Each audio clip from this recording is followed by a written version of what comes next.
I have to say, going on the Red Tea Detox was one of the best decisions I've ever made.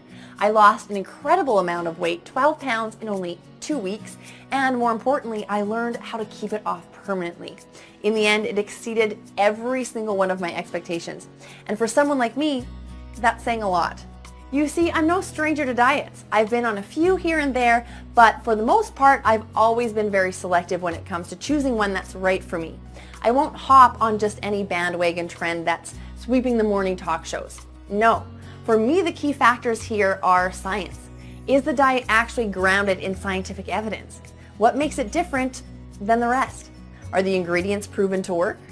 In my line of work as an investor, you'd be a fool if you jumped into any decision without first taking into account all the facts. And when you think about all the time and effort that goes into following a weight loss plan, deciding on a proper diet is simply no different. As a result, Liz's Red Tea Detox was absolutely perfect for me. It took me through literally everything I'd always wanted to know about how to lose weight.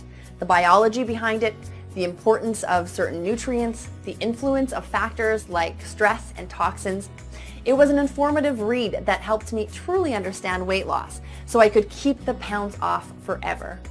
While I saw results after only the first week, this was more than a quick fix for shedding a few extra pounds. Instead, it was actually a long-term investment in knowledge that gave me complete control over my body's weight for good. And when you combine that with an easy-to-use plan and downright delicious drink, you've got a winner in my book. For someone whose life is driven by making smart decisions, there simply isn't a better weight loss program out there. Thanks for making a detox program that truly makes sense, Liz.